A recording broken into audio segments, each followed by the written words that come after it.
Israeli and Palestinian youths are joining together, learning new skills and engaging in conflict resolution dialogue thanks to a number of new technology partnerships in the troubled region.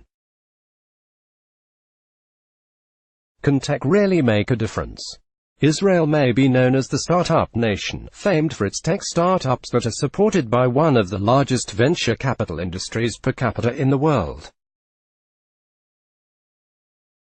But Israeli-Palestinian relations have been relentlessly grim ever since the foundation of Israel in 1948 and the subsequent Arab-Israeli conflict that has been rumbling on ever since.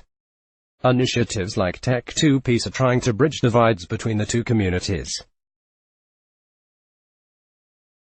Israel and the Palestinians. I joined the program alone, but made many great friends from both Palestine and Israel, who I am in touch with today, says participant Zada Hajj. The student and volunteer-led program brings Israeli and Palestinian youths together to learn tech skills, 3D and graphic design, website creation, app development, and to engage in conflict resolution dialogue. Ms. Hajj says she had zero knowledge of animation or 3D modeling before, but by the end of the session she was able to turn her ideas into creation and develop skills that would help her get a job. Palestinian entrepreneur Adnan Ornijaba also says Tech 2 Peace was the gateway for him to make Jewish friends in Israel. I believe that technology can break walls between any two sides of the conflict because it's borderless, he tells the BBC. There's no physical border that can keep these two sides from contacting each other. Abdullah Sakran, another program participant, says talking both politics and tech brought his group closer together. At first it was awkward, but by the third day we were discussing deep thoughts and our political opinions, he says. The tech seminar part had is helping each other and asking questions. Tomer Cohen, a Tech 2 Peace co-founder who's an Israeli, participated in peace camps when he was growing up in Israel, but found that after the programs finished, the friendships that had developed disappeared. The young people on both sides would go back to their regular lives. So when he and his Israeli and Palestinian co-founders were thinking of ways they could foster long-term partnerships between youngsters, they came up with the idea of giving them life skills that could enable them to continue working together. We thought, okay, let's do this with technology and programming, says Mr. Cohen. When young people come to our seminar, they're not thinking, okay, you're Palestinian and I'm Israeli. They're thinking, I want to improve my life and you want to, as well. We have something in common. Closer cooperation also make commercial sense, argues Israeli-American investor and entrepreneur, Yaden Kaufman. He started the Palestinian Internship program (PIP) in 2014 to provide young Palestinian graduates with work experience at leading Israel-based companies. For most Palestinians, being a part of PIP is the first time they've encountered an Israeli other than at a checkpoint, says Mr. Kaufman. For most Israelis it's the first time they're able to speak with a Palestinian and work with them on a professional level. More technology of business. In 2008, he founded Sadara Ventures, the first venture capital firm to target the Palestinian tech sector exclusively. Sadara is now supporting 6 portfolio companies that have raised $70 million, £54 million, in venture capital funding so far. Mr. Kaufman's latest initiative, the Palestinian Partnership Fund, would provide grants for joint ventures between Palestinian entrepreneurs and companies in Israel, other countries in the Middle East and the U.S. The U.S. Congress is currently considering whether to fund the program.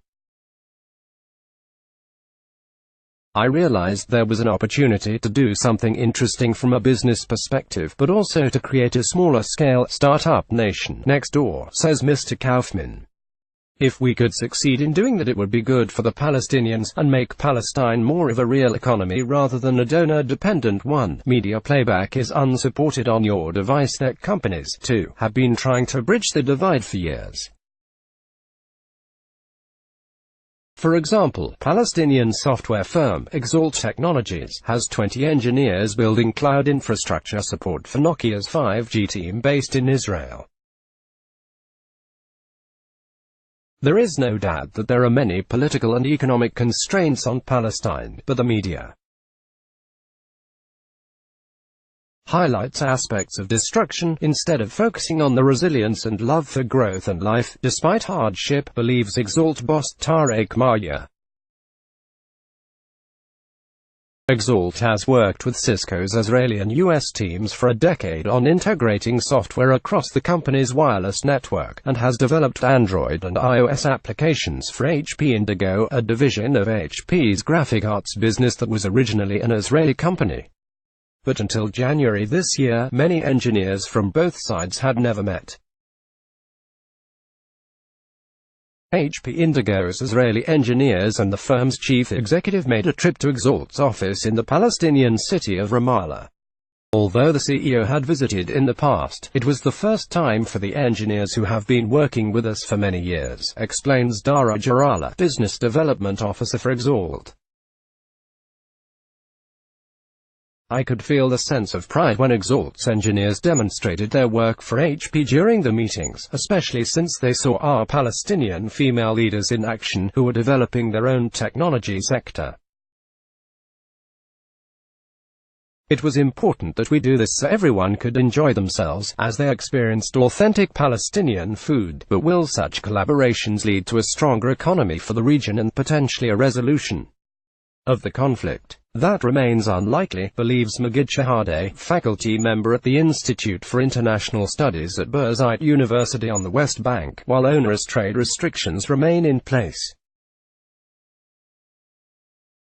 Under the Paris Protocol between the Palestinian Authority and the Israeli government, Palestinians cannot import what they like from abroad and are prevented from developing their own products freely.